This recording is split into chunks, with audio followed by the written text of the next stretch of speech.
Money-saving features on the new Ford.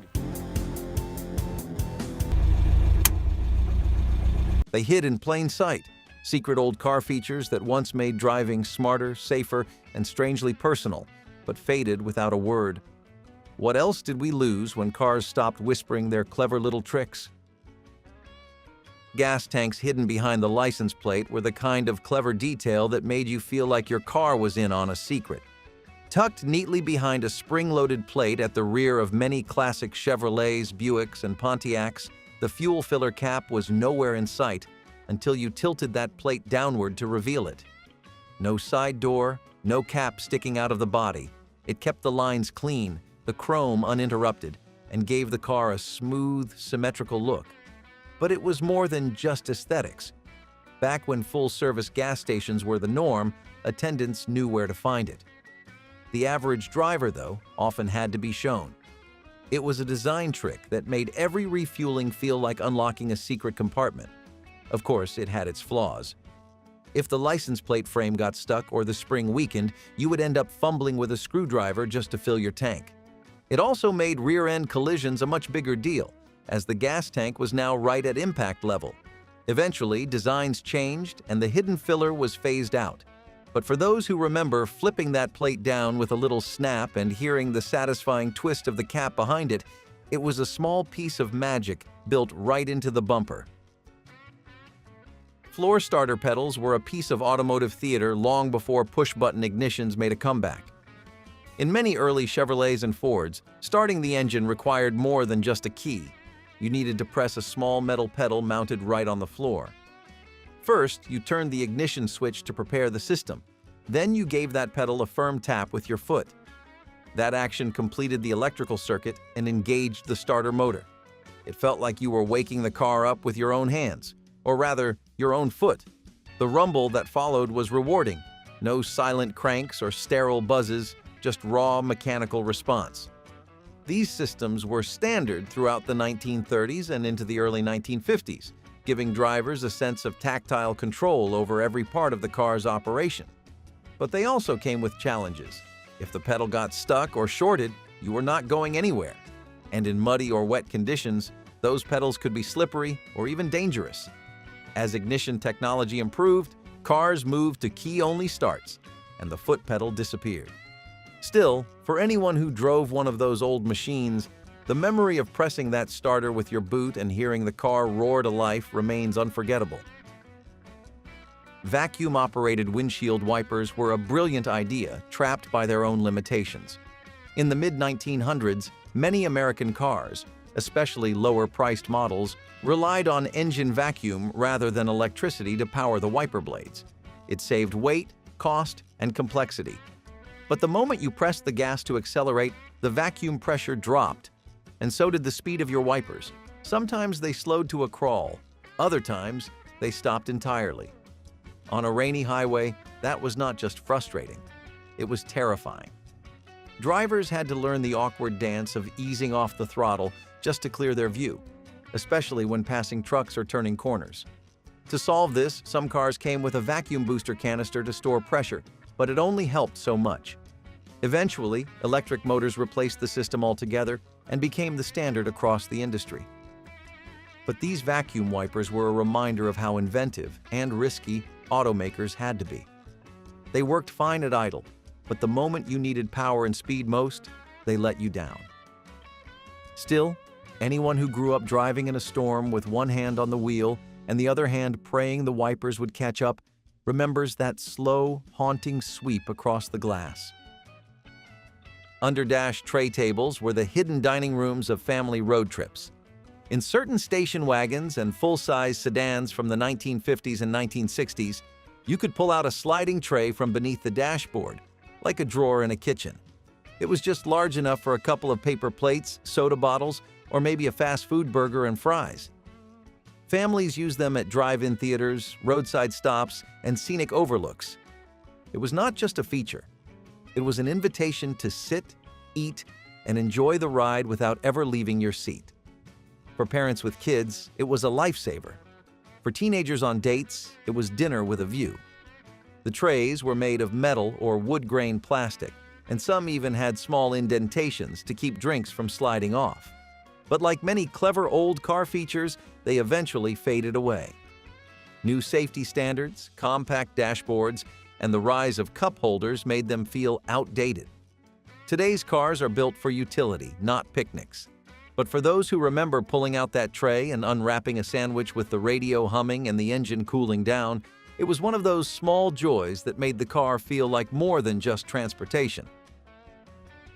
Automatic headlight dimmers, especially General Motors' Autronic Eye, looked like something pulled from a spaceship. Mounted high on the dashboard near the windshield, it resembled a small telescope aimed at the road ahead. This tiny sensor detected the headlights of oncoming traffic and dimmed your high beams automatically. In theory, it was elegant, courteous, and effortless. It gave luxury cars like Cadillacs and Oldsmobiles a touch of hands-free intelligence decades before modern automation. Drivers could keep their hands on the wheel, their eyes on the road, and still maintain proper etiquette. But in practice, the system was flawed. Streetlights confused it. Reflections from signs or bridges triggered it. Sometimes it failed to dim when it should, or worse, dimmed when it should not. Many drivers ended up manually switching off the feature altogether. Still, it was a glimpse of the future, an early attempt at what would eventually become standard with today's smart headlights and sensor systems. The Autronic Eye was far from perfect, but for its time it felt futuristic, proof that even in the 1950s, car designers were already dreaming about cars that could think for themselves. Built-in car jacks were the kind of feature that made you feel like your vehicle had superpowers. Some Packards, Chryslers, and even Hudsons came with hydraulic or mechanical jacks permanently mounted to the frame. At the twist of a lever or the pull of a handle, you could lift one corner or even an entire side of the car without ever dragging a jack out of the trunk. It was fast, elegant, and surprisingly strong. For drivers who dreaded roadside tire changes, it was a welcome luxury. The system made changing a flat feel less like a wrestling match and more like routine maintenance. But the convenience had trade-offs. The mechanisms were heavy, added cost, and required regular maintenance to stay functional. Dirt, rust, and age often seized the parts, rendering them useless right when you needed them most. Eventually, removable scissor jacks and hydraulic jacks became the norm. Still, there was something thrilling about flipping a switch inside your car and watching it lift itself off the ground like it had a mind of its own. It felt like your car was looking after itself and maybe looking out for you too. Turn signal indicators on the hood were not just helpful, they were charming. These tiny little lights, usually mounted at the front corners of the hood, would blink in sync with your turn signals. Drivers could glance over the dashboard and see them flash without having to rely on sound or dashboard indicators. For older folks or distracted drivers, it was an extra layer of reassurance. In luxury cars like Lincolns and Buicks, they were often housed in chrome bezels or tiny fins that added a touch of class. They looked like little antennae, like the car was signaling not just to other drivers but to you. But they served a deeper purpose. They told the driver their signal was still on, a useful feature in an era when canceling turn signals did not always work reliably. As dashboards became more integrated and designed sleeker, the hood-mounted blinkers began to disappear. They were seen as clutter, outdated, or too exposed to the elements. Still, those little lights had character. They made the car feel like it was communicating with you, not just reacting. And for those who remember seeing that soft orange blink out on the hood, it is a sight that is hard to forget.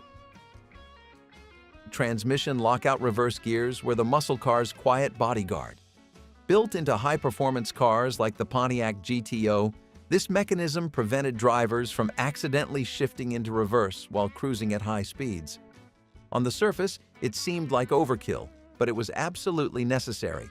With powerful engines and fast-shifting manual transmissions, one wrong move could cause a disaster. The lockout made sure reverse was only accessible when the car was at a standstill or when a specific gate was moved. It was a safeguard that worked behind the scenes, protecting your gearbox and your passengers without needing much attention. Most drivers never noticed it, but it was there every time they shifted. Over time, as automatic transmissions took over and manual performance cars became more niche, the lockout system faded into obscurity. But for enthusiasts who remember dropping a gear in a GTO and knowing the car had their back, it was one more reason to fall in love with driving. It was not flashy, it was not loud, but it was one of those hidden features that quietly made everything safer and better. Wraparound panoramic windshields were a dramatic swing at futuristic design that looked amazing, but came with some surprising challenges. Popular in the 1950s and early 1960s, these curved glass windshields wrapped around the sides of the car, creating an almost bubble-like cockpit.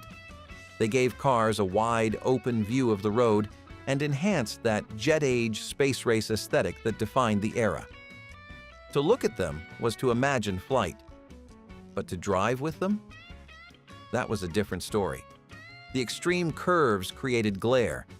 The thick corner pillars made it harder to see while turning, and the custom glass was expensive to replace. Still, these windshields were works of art. They defined the look of Chevrolets, Buicks, and Oldsmobiles for an entire generation. Eventually, safety regulations and practical concerns led to more conventional designs.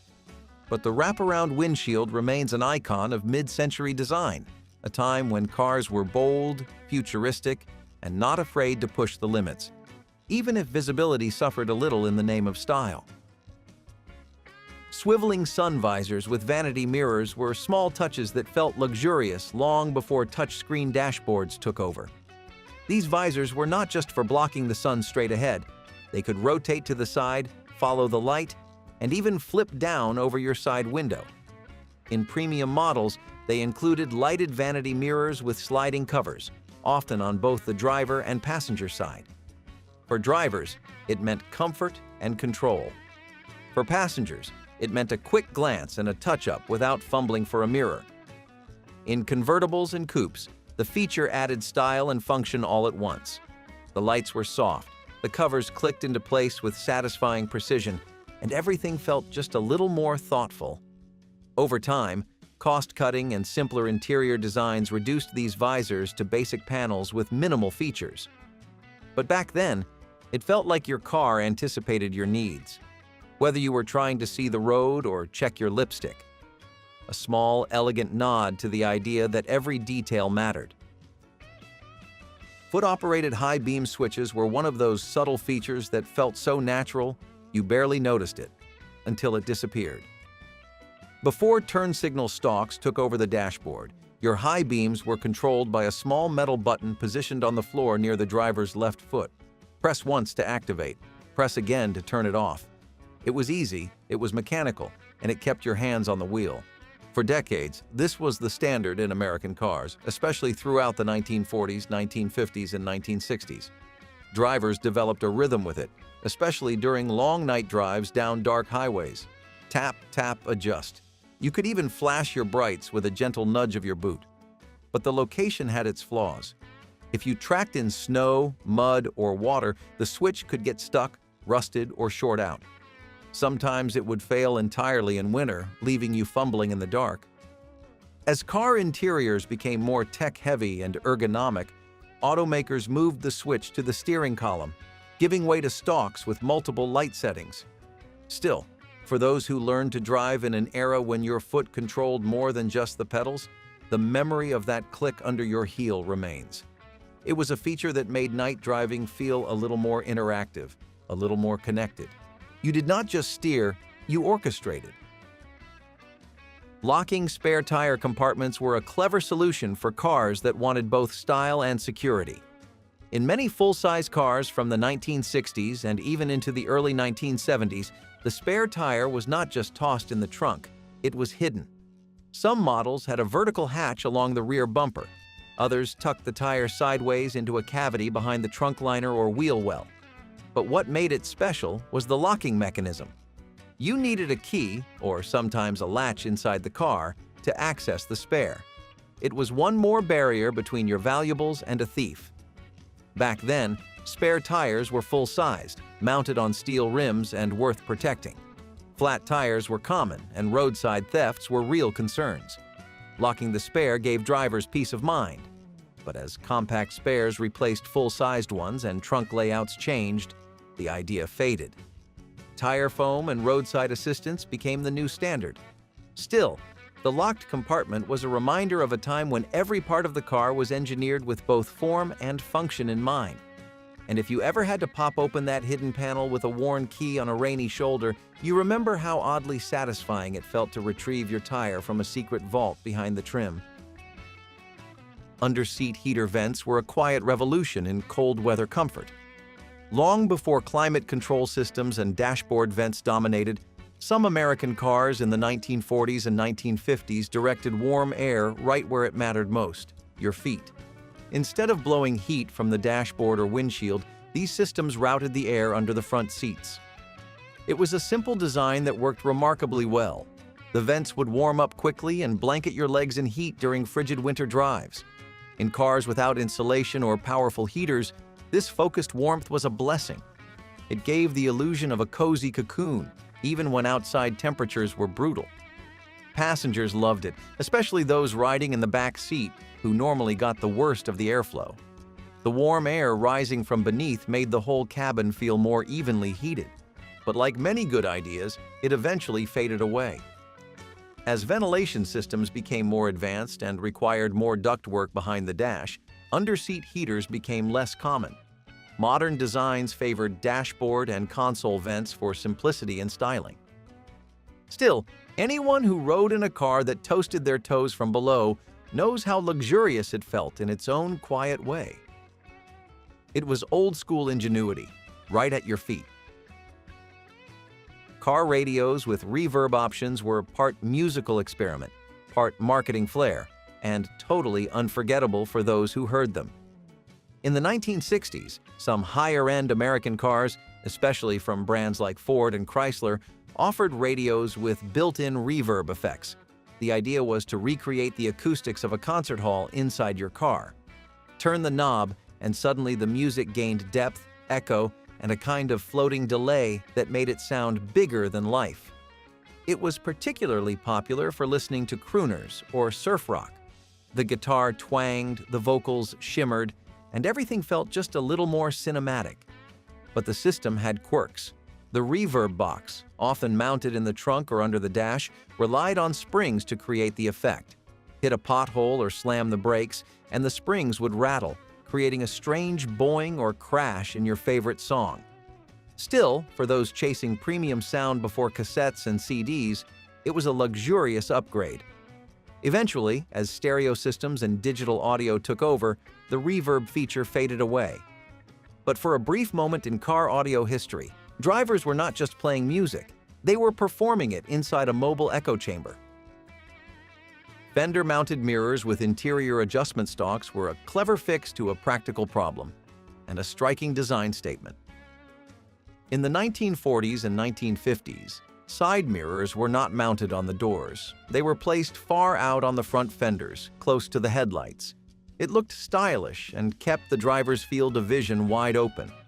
But reaching them to adjust, nearly impossible while driving. So some models offered an interior rod or cable system, usually a slim stalk mounted near the dashboard, that allowed the driver to nudge the mirror from inside the car. It was primitive, yes, but also genius. With a small twist or push, you could reposition the mirror on the go. No rolling down the window, no stretching across the hood. Over time, these systems became more refined, but eventually lost favor. Door-mounted mirrors took over, offering better lines of sight and easier access. And by the 1980s, powered mirrors made manual adjustment seem outdated altogether. But there was something tactile and satisfying about those little control rods. They made you feel like the car was built for real driving, not just for show. And the image of those mirrors, perched proudly on the fender like chrome antennae, remains one of the most iconic silhouettes of American motoring. Rear window privacy shades were once a luxury feature reserved for dignitaries, executives, and well-to-do drivers who preferred discretion. Found in premium American sedans and coupes from the 1940s through the 1970s, these shades were often tucked neatly into the headliner or mounted on a roller at the base of the rear window. Pull them up manually, or in some rare models, activate a motorized switch to draw them up with a soft hum. The purpose was simple: keep the sun out, keep prying eyes out, and keep cool air in. These shades made the cabin feel more private and refined. On hot days, they blocked sunlight from cooking the back seat. On long drives, they gave passengers a sense of comfort, like drawing the blinds in a moving room. Over time, however, as rear windows got smaller and air conditioning improved, the need faded. Shades were seen as unnecessary extras. But modern luxury sedans and limousines have quietly brought them back, with sleeker designs and modern materials. Still, those original cloth shades, drawn gently by hand, hold a timeless charm. They were more than functional. They were a symbol of grace, calm, and quiet power. Brake warning lights in older cars told a very different story than today's diagnostics. Back then, when a red brake light glowed on your dash, it did not mean there was a system failure or hydraulic issue. It simply meant you had left your handbrake on. These lights were hardwired directly to the parking brake lever. Pull the brake and the light turned on. Release it and the light vanished. It was direct, honest, and uncomplicated. In a world before sensor overload, you did not need to second-guess what was wrong. The light had one job: remind you that your handbrake was still engaged. Drivers appreciated the clarity. There were no codes to decipher or computers to reset. Over time, as brake systems evolved and onboard computers took over, the simple handbrake warning light became part of a broader diagnostic network. Today, it might flash for dozens of different reasons: low fluid, worn pads, sensor issues. But for many drivers raised on older cars, the memory of that bold red brake light serves as a reminder of a time when warnings were straightforward, unambiguous, and completely human in their logic. Glow-in-the-dark dashboard dials were a subtle but enchanting feature in post-war American cars. Before dashboard lighting became standard, automakers used luminous paint, often made with safe phosphorescent compounds, to coat speedometers, gauges, and switches. After exposure to daylight, the dials would softly glow greenish-blue at night, giving off an otherworldly light that guided the driver without distracting them. The glow was faint, quiet, and personal. It felt like the car was gently whispering information rather than shouting it. In an age without backlit LED displays or high-intensity bulbs, this soft glow was enough. You could see your speed, your fuel level, and your temperature gauge, just enough to stay safe without ruining your night vision. As materials advanced and electroluminescence became affordable, these paints were phased out. Still, there was something poetic about that after-dark glow. It was like fireflies in the dashboard, a tiny bit of magic every time the sun went down. Cigarette lighter illumination rings were a small but elegant touch that made a big difference during night drives. In many American luxury cars from the 1950s through the 1970s, the cigarette lighter socket was framed with a softly glowing ring, usually in chrome with a translucent insert that glowed amber or green. The idea was simple: help the driver find the lighter in the dark without fumbling or distraction. At a time when smoking while driving was not just accepted but expected, this feature added a layer of style and convenience. The rings were wired into the dashboard lighting circuit and glowed whenever the headlights were on. It was a tiny piece of ambient lighting long before that term existed. Over time, as smoking declined and center consoles changed, the illuminated lighter ring disappeared. Today, that socket is used for phone chargers and gadgets, and its once glowing border is now forgotten. But for those who remember late-night drives, a cigarette glowing orange, and the soft light guiding your hand to the lighter, that ring was more than just a light. It was part of the rhythm of the road. Convertible rear wind deflectors were one of those early innovations that most drivers never noticed, until they drove without one. In the early days of American convertibles, wind buffeting was a real problem. At higher speeds, air would swirl back into the cabin, tossing hair, rustling papers, and making conversation nearly impossible. So some manufacturers added mesh or plexiglass wind deflectors just behind the rear seats. These panels disrupted the airflow, reducing turbulence and making open-top driving more pleasant. It was not a flashy feature, but it made a big difference. Passengers could finally enjoy the ride without feeling like they were in a wind tunnel. The deflectors were often removable, adjustable, or built right into the seat backs. But as convertible design improved and aerodynamics were better understood, the feature faded from most American models. It has since returned in modern convertibles, now sleek and retractable. But those early versions, simple, functional, and surprisingly effective, reminded drivers that sometimes the smallest changes can transform the experience entirely. Hidden headlight washer. Nozzles were one of those blink-and-you-miss-it features on select luxury cars from the 1970s and 1980s. These tiny, retractable nozzles were built right into the bumper or tucked beneath the headlight casing itself. With a push of a button, they sprayed jets of water or washer fluid onto the headlights, clearing off mud, snow, and grime in seconds. It was especially useful for long drives in bad weather when visibility mattered most.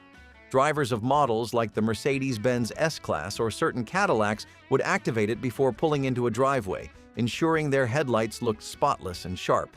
But the feature was delicate. The nozzles often clogged or jammed. They were expensive to repair and sometimes over-engineered for what they offered. As headlights improved with better materials and sleeker designs, the need faded. Today, headlight washers are mostly found on high-end vehicles, and even then, usually built into more integrated systems. But for those who remember the tiny pop-up sprayers appearing with a soft hiss and clearing the lights like tiny windshield wipers, it was one more detail that made the car feel alive, taking care of itself with elegance and subtlety. Retractable parking poles were a unique and strangely charming feature mostly seen on Japanese imports during the 1980s, but also found on select American luxury models. These thin metal or plastic rods extended from the front bumper or fender at the push of a button, helping drivers gauge exactly where their car ended, especially useful in tight city parking spots or when pulling into garages. Some were lit at the top with tiny bulbs, making them visible at night. It was an analog solution to the problem of limited visibility before the era of backup cameras and proximity sensors. Once you parked, the pole retracted smoothly back into the body, disappearing without a trace. For meticulous drivers who prized parking precision, this feature was a dream. But to others, it looked odd, like the car had a tiny antenna in the wrong place. The rise of modern sensor systems, rear-view cameras, and ultrasonic alerts made the parking pole obsolete. Still, it was a clever tool that solved a real problem with elegance. And for those who drove a car that whispered its edges with a glowing pole in the corner of your vision, it felt like having a built-in spotter guiding you every inch of the way. Hidden keyholes behind emblems were one of the sleekest security touches found in premium cars from the 1980s and early 1990s. Automakers like Cadillac, Lincoln, and even Chevrolet went to great lengths to make their vehicles appear seamless, even when it came to something as simple as a door lock. Instead of visible keyholes on the door panel, the lock cylinder was hidden behind a spring-loaded emblem or trim piece. To access it, you had to know the trick: press or slide a badge, then insert the key. It kept the car's lines clean and uninterrupted, while also providing a small layer of security through obscurity. Thieves unfamiliar with the trick would waste precious time trying to find the keyhole. Unfortunately, while stylish, the system had its drawbacks. If the mechanism got dirty or sticky, it could jam. And during a dead battery situation, when electronic fobs were useless, many drivers were left struggling to remember how to even get inside. As keyless entry and smart locks became standard, hidden keyholes faded into design history. But the idea was clever, quiet, and elegant. It was the kind of detail you only noticed when you needed it, and felt a bit like a secret handshake between you and your car. Speed-dependent volume control was one of those car features that worked so well you barely knew it was there. Found in certain American cars starting in the late 1980s and early 1990s, this system automatically adjusted your radio volume based on how fast you were going. As you accelerated and road noise increased, the stereo volume subtly rose with it, slow down, and it faded back down. You never had to reach for the knob or fumble with the buttons. It kept the music at the perfect level whether you were cruising through town or tearing down the highway. It was especially appreciated by commuters and road trippers who spent long hours on the road. The system worked through a connection between the speedometer and the head unit, using basic sensors and volume mapping. Some even let you set sensitivity levels, so the effect was more or less dramatic depending on your preference. But as touchscreen infotainment systems took over and customization options grew more complex, the feature was often buried or left out entirely. Still, anyone who experienced that seamless volume curve knows how quietly revolutionary it was. A background feature that made the ride feel smoother and the cabin smarter. Footwell. Courtesy lights were a small luxury that made a big impression. In many American cars from the 1960s through the 1980s, opening the door at night would not just illuminate the dome light, it would cast a soft, warm glow across the floor of the driver and passenger sides. These footwell lights made it easier to find dropped keys, see your bag, or check where you were stepping. Some even came on when you turned off the ignition, giving you a moment of light before exiting the car. The effect was more than just functional. It made the cabin feel inviting, even elegant. Drivers appreciated the way it subtly elevated the experience of entering and exiting the vehicle. But as car designs grew more streamlined and cost-focused, these small flourishes began to disappear. Lighting became more concentrated on screens, buttons, and touch panels. Today, ambient lighting is back, but it often feels sterile, programmable, and artificial. Those old-school footwell lights, they were simple, warm, and human. For those who remember their soft yellow glow reflecting off worn carpet and polished pedals, they remain one of the quietest pleasures of a well-designed car interior. Automatic seat belts sounded like a brilliant idea. Close the door, and a motorized belt would glide along a track and strap across your chest. No need to buckle up, it buckled for you. It was part safety, part science fiction. Popular in the late 1980s and early 1990s, they were supposed to increase seatbelt usage in a time when people still ignored them. These systems were installed to meet government safety regulations without requiring airbags, at least not yet. But there was a catch. The shoulder belt moved automatically, but the lap belt had to be buckled manually. Most people skipped it. That meant the safety system was incomplete and sometimes dangerous. If you were in an accident and the lap belt was not secured, the chest belt alone could cause serious injuries. Malfunctions were common. Belts jammed, motors failed, and the entire mechanism became more of a hassle than a help. Drivers complained, passengers rolled their eyes, even insurance companies began questioning their effectiveness. Eventually, airbags became mandatory and offered a more complete form of protection. These robotic belts, once seen as a marvel, were quietly phased out. What was meant to save lives became an awkward footnote in automotive history, a strange in-between stage during a time of transition. Today, very few people remember them fondly, but those who do remember the feeling of being strapped in by their own car like something out of a futuristic cartoon. The Oldsmobile Omega tried to be something it was not, a luxury car wrapped in a compact body. As part of GM's X-Body platform, it shared bones with the Chevrolet Nova, Pontiac Ventura, and Buick Apollo. But Oldsmobile gave it extra touches: padded vinyl, better trim, and a fancier badge. For buyers who wanted a touch of class without a big price tag, the Omega hit a sweet spot. It was quiet, comfortable, and dependable, if not exactly thrilling. The name itself suggested mystery and finality, but the car played it safe. And in doing so, it quietly filled the driveways of suburban neighborhoods across America. It was the car of second jobs, Sunday errands, and high school parking lots. But that low-key presence meant it never made a lasting splash.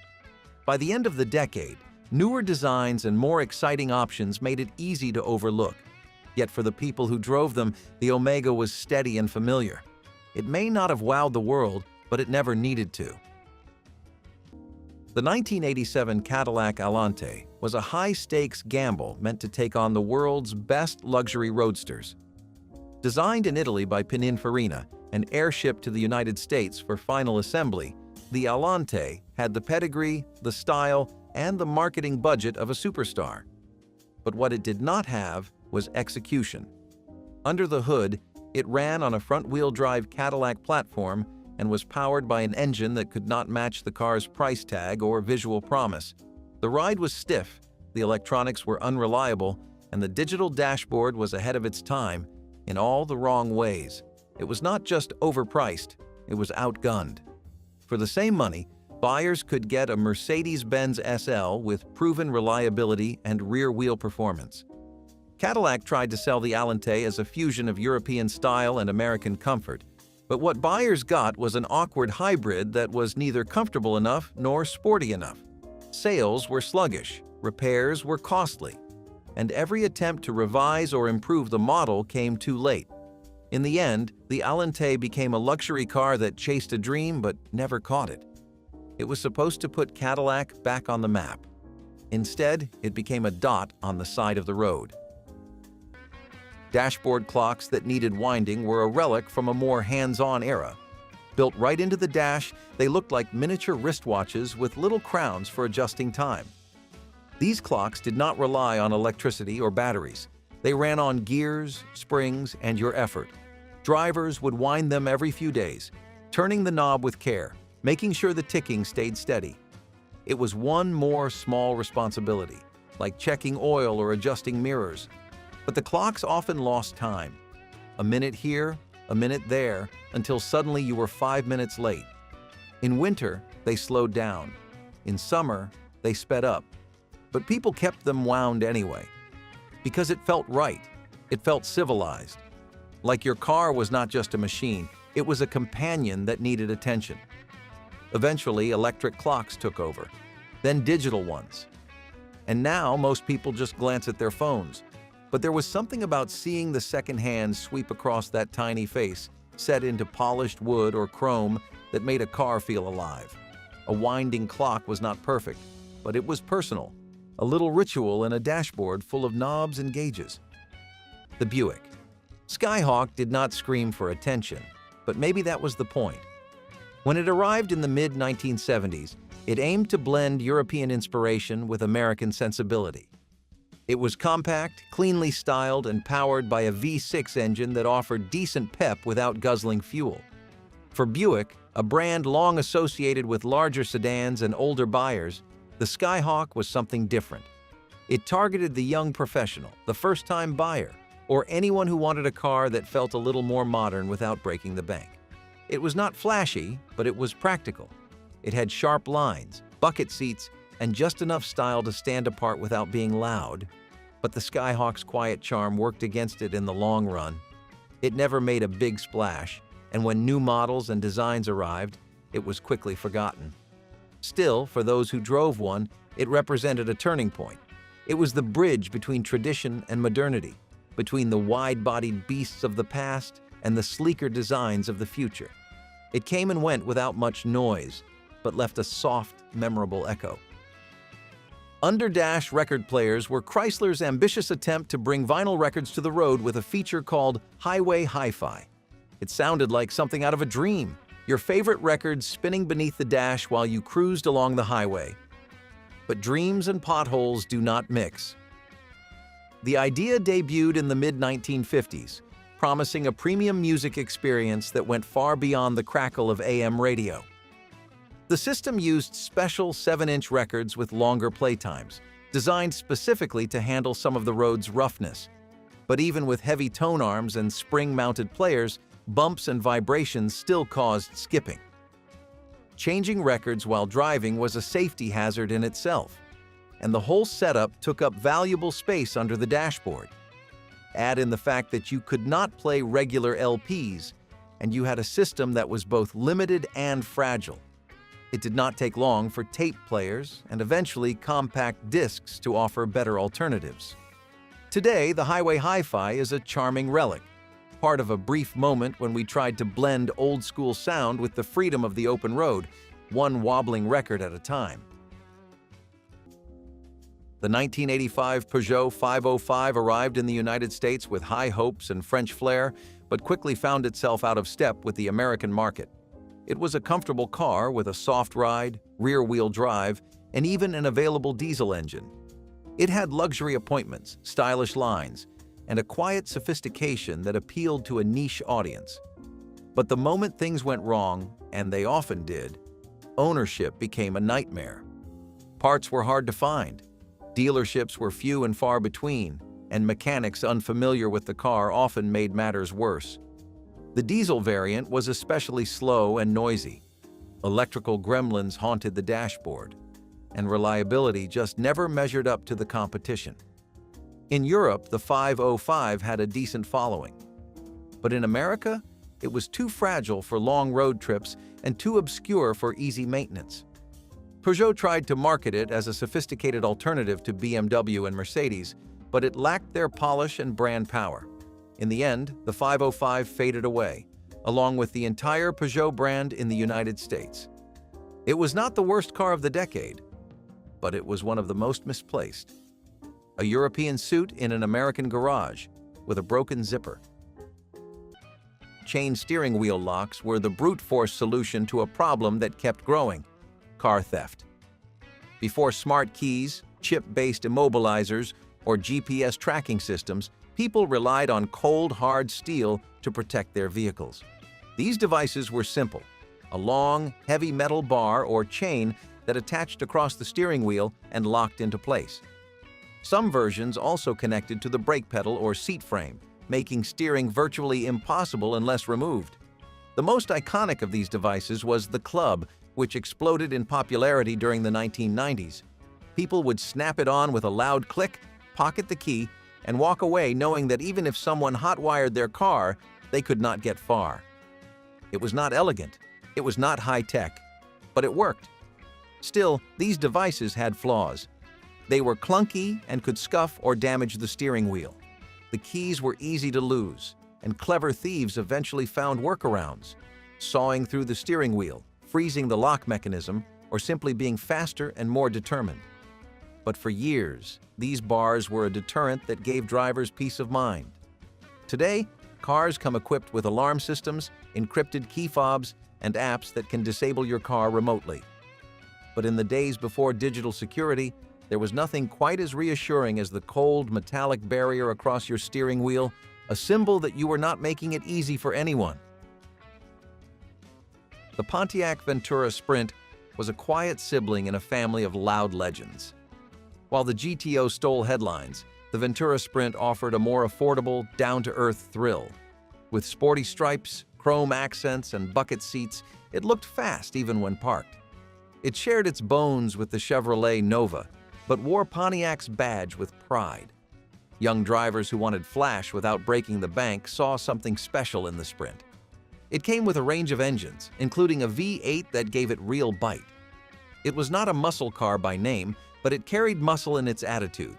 For a few short years, it became a familiar sight in suburban driveways and high school lots. But as the 1970s moved on, the Sprint got squeezed out. Insurance hikes, gas prices, and stricter emissions rules dulled its shine. By the end of the decade, it was gone. Yet for those who had one, it was more than a stepping stone. It was a memory on four wheels. The Ventura Sprint may never have roared like the GTO, but it never tried to. It had its own rhythm.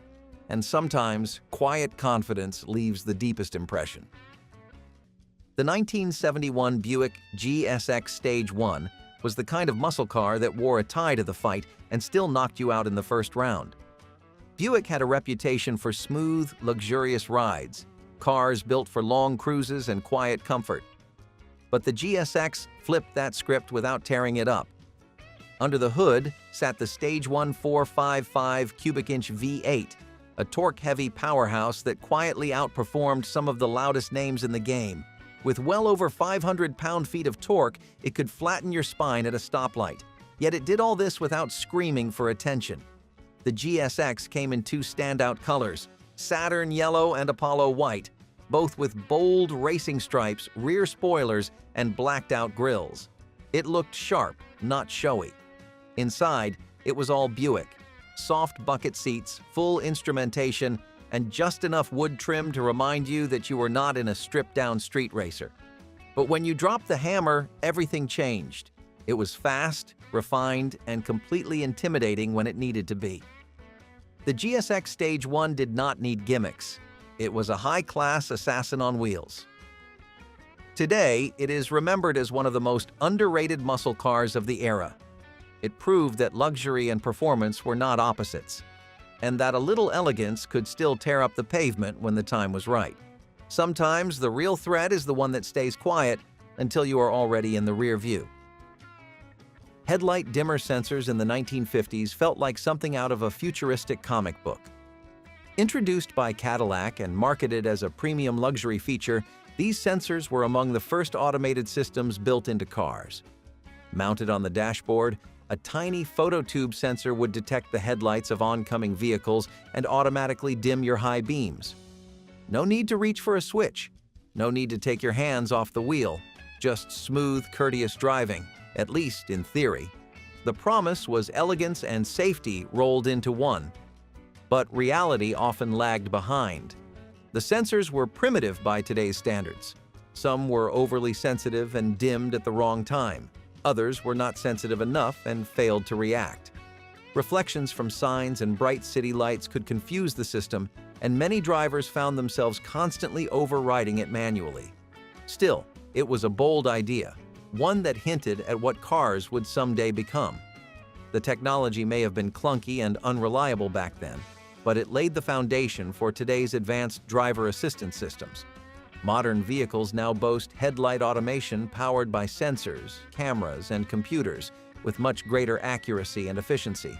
But it all began with that humble phototube in a 1950s Cadillac. Even if it dimmed the lights at the worst possible time, it represented a moment when cars started to think for themselves, an early spark in the long road to smart driving. The Plymouth Volare came in with high hopes and bold promises. Meant to replace the beloved Valiant, it was Chrysler's answer to changing fuel economies and modern styling demands of the mid-1970s. On paper, it looked like a step forward. It had a boxy, confident shape with a comfortable interior and plenty of trim options. For families wanting a solid, affordable ride with just a hint of flair, the Volare seemed perfect. It even won Motor Trend's Car of the Year in its debut. But under that promise, problems were waiting. Rust became a major issue. The suspension was clunky, reliability dropped fast, and recalls started stacking up. What was supposed to be Chrysler's new star faded before the decade even ended. Yet if you grew up in the 1970s, chances are you rode in one. Maybe it was the carpool ride to school or the wagon used on summer road trips. The Volare tried hard to keep up with the times, but the times moved faster. Still, its short-lived fame made it unforgettable for those who lived it.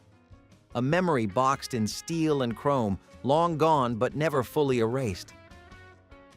Car phones bolted to the center console were once the pinnacle of cool.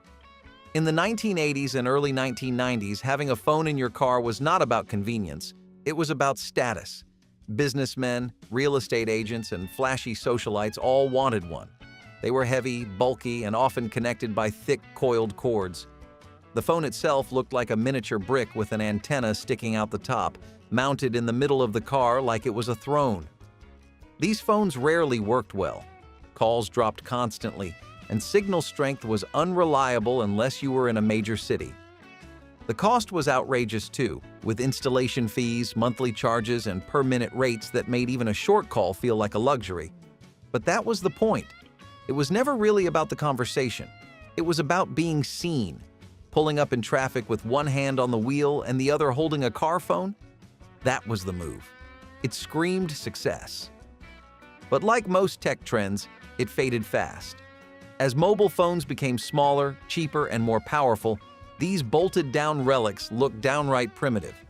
By the late 1990s, the car phone was history, replaced by the very devices that once copied its swagger. The 1980 Chevrolet Citation was General Motors' first big push into front-wheel drive, an effort to modernize its lineup and fight off foreign competition. But the launch was rushed, and the cracks showed almost immediately. Brake failures, rusted bodies, suspensions that collapsed under pressure, transmission issues dogged the early models, and misaligned steering columns made handling feel like guesswork. The Citation came out strong in sales but quickly earned a reputation for unreliability. It was boxy, yes, but that was not the problem. The problem was that it felt unfinished. Cheap materials, inconsistent quality, and a driving experience that never inspired confidence. GM had marketed it as innovative, practical, and perfectly American. But buyers soon found themselves stuck with cars that shuddered, squeaked, and stalled. Lawsuits piled up, recalls followed, and the goodwill dried up fast. It even became a punchline in late-night comedy, symbolizing Detroit's worst instincts. What should have been a new chapter for Chevrolet became a footnote of frustration. The Citation did not just fail, it taught an entire generation not to trust promises stamped in chrome. Retractable radio antennas were like little magic wands that announced your car was ready to rock. The moment you turned on the radio, you would hear that soft electric hum, and up came the thin silver antenna, rising proudly from the fender. It was theatrical, precise, and oddly satisfying. Some even retracted with a gentle swoosh when you turned the car off, as if tucking itself in for the night. For decades, these antennas were standard on everything from sedans to sports cars. They brought in clearer signals and looked sleeker than those stiff, permanent rods. But the magic came with problems. They were fragile. One wrong car wash or accidental bump, and the whole thing bent or snapped. Worse, the motors would wear out. You would get half an antenna or one stuck halfway. And in cold weather, forget it. Eventually, fixed stubby antennas and embedded window wires took over. They were more durable, less flashy, and got the job done. But for those who remember the ritual, the rise, the fall, the gentle hum, retractable antennas were more than functional. They had personality, a kind of mechanical grace that made turning on the radio feel like unlocking a small ceremony. The 1973 Pontiac Firebird Trans Am S D455 was a final roar before the silence. By the early 1970s, emissions rules, fuel prices, and insurance rates were all tightening the noose around muscle cars. But Pontiac pushed back, hard. The Super Duty 455 engine was a masterpiece, hand-assembled, high compression, and packed with race-ready components. It was the most powerful engine of its time, hidden under the screaming chicken decal and aggressive bodywork. The Trans Am was still loud, still fast, still fighting. It had all the style, wheel flares, shaker hood, rear spoiler, and the strength to back it up. This was not a car built for compromise. It was built as a final statement, one last stand for raw American horsepower before the curtain dropped. Drivers who got their hands on one knew they were holding a piece of history even then. And today, it is seen as one of the last true muscle cars of the golden era. The SD455 was not just an engine.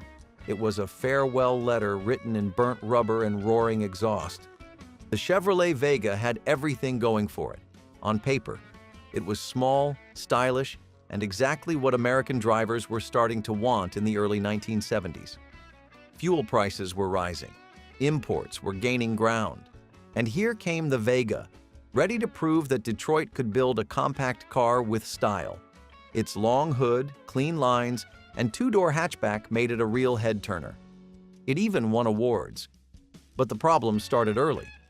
The innovative aluminum engine, meant to be lighter and more efficient, had overheating issues that warped the cylinders. The body was prone to rust, especially in snowy or salty climates. Owners who expected longevity were met with disappointment. Still, many people kept driving them. They were cheap, easy to handle, and for a lot of folks, the very first car they ever owned. The Vega may not have held up mechanically, but it left behind a different kind of legacy, one of optimism. It tried to be more than what it was allowed to be, and in its failure, it taught an entire generation about trade-offs, expectations, and the real meaning of brand loyalty. The Vega is gone, but in those who drove it, the memories still idle. Built-in tissue dispensers were the final touch of class in certain 1950s and 1960s American cars. Found in Cadillacs, Lincolns, and other luxury models, they were often tucked into the dashboard or the glove box area, offering a neat little pull-out slot for tissues. It was not about sneezing, it was about style, clean lines, thoughtful design, and a world where even your tissues had a home. These dispensers were not afterthoughts, they were deliberate. They matched the upholstery, aligned with the dash design, and offered one more reason to feel like your car had everything. Some even came with branded tissues that matched the vehicle. It was part of a bigger trend in that era. Cars were not just machines, they were personal sanctuaries, a place of comfort, elegance, and care. But by the 1970s, they disappeared. They took up space. Tissues got smaller. Drivers carried their own boxes. Designers cut the frills to focus on function. Luxury was redefined, and small niceties like tissue dispensers faded out. Today, nobody expects a factory-installed Kleenex tray. But that old feature whispered something about the values of its time: comfort, detail, and care for the little things. It said, "You deserve softness, even on the road." That sentiment may be gone from dashboards, but for some, the memory of a neatly slotted tissue remains as gentle and thoughtful as the cars that once carried them. The Dodge Dart Swinger was all attitude packed into a compact frame. While the base Dart was known as a sensible, dependable car, the Swinger trim brought something extra, something fun. It was a two-door coupe with just enough flash to make teenagers turn their heads and parents quietly shake theirs. The vinyl roof, racing stripes, and loud colors were made to stand out. It was not trying to be a muscle car, but it borrowed just enough swagger to feel like one. With engine options that gave it a little bite, the Swinger held its own on the road. Affordable, customizable, and easy to maintain, it quickly became a favorite among younger drivers. For a few golden years, it was everywhere, at drive-ins, outside burger joints, and lined up at local high schools. But as the 1970s wore on, tastes shifted. Insurance rates went up, gas prices soared, and the fun, flashy Swinger quietly disappeared. Still, it left its mark. It was a car that let regular people feel just a little cooler, a little faster, and a lot more alive. Those who drove it remember every ride, and those who missed out still wish they had taken the wheel. Map lights with manual switches were once a co-pilot's best friend. Before GPS, before digital screens, before you could ask your phone to take you home, people relied on paper maps. And when the sun went down, those maps became hard to read. Enter the map light, a small, focused bulb mounted in just the right spot, often above the glove compartment or embedded in the rearview mirror housing. It had its own switch, separate from the dome light, so you could turn it on without flooding the cabin with glare. For long road trips, it was essential. The passenger could trace routes, check exits, or fold and unfold maps without distracting the driver. Some models even had dimmers to protect night vision. But as navigation changed, so did the need. GPS units with backlit screens made paper maps obsolete. Smartphones finished the job. The manual map light? Forgotten. Today's interiors have ambient lighting and digital displays, but few still offer a dedicated map light. For those who drove before the touchscreen era, that little lamp meant control and confidence. A small glowing beacon in the dark that helped you figure out where you were and where you were going. The 1982 Chrysler Imperial wanted to bring old-school luxury into the digital age, but the transition was rocky. On the outside, it wore the sharp lines, boxy silhouette, and gleaming chrome trim that screamed old money prestige. It looked like something a retired executive would drive to a private golf club in Palm Springs. But on the inside, it was trying hard to be the future. Chrysler loaded the Imperial with one of the earliest digital dashboards, voice alerts, and a fuel injection system controlled by a primitive onboard computer. Unfortunately, none of it worked the way it should have. The electronic dash flickered. The fuel injection system was erratic. The engine stumbled and surged, leaving both drivers and mechanics confused and frustrated. At a time when Chrysler desperately needed a win, the Imperial felt like a bloated experiment. Reliability took a hit, gas mileage was poor, and the ride, while soft, felt disconnected from the road, like floating on a sofa bolted to a shopping cart. Chrysler marketed the Imperial as a return to elegance, even offering special Frank Sinatra editions, complete with branded cassettes. But all the names and styling in the world could not hide the clunky mechanics and aging foundation underneath. Sales were slow, and buyers were not impressed. In trying to bridge the past and the future, the Imperial ended up stuck in a limbo of unfulfilled promises. It was a luxury car that no longer understood what luxury meant.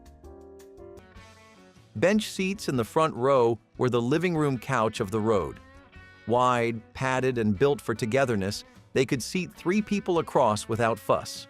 No gaps, no armrests, just one continuous stretch of comfort. Families loved them. Teenagers on dates loved them even more. You could slide from one side to the other, pass snacks, or lean over for a nap. For decades, they were the default in American cars, especially full-size sedans and trucks. But they came with compromises.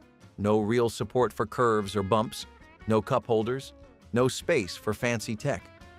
As car interiors evolved and center consoles took over, bench seats started to feel outdated.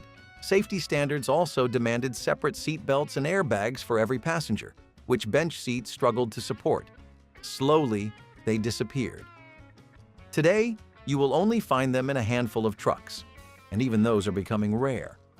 But if you ever sat in the middle seat up front, arm pressed against your sibling, radio humming through a single dash speaker, you know bench seats were more than furniture. They were a part of the journey. If your car ever winked, whispered, or lit up your feet, smash that subscribe button and tell us which secret feature you wish would make a comeback.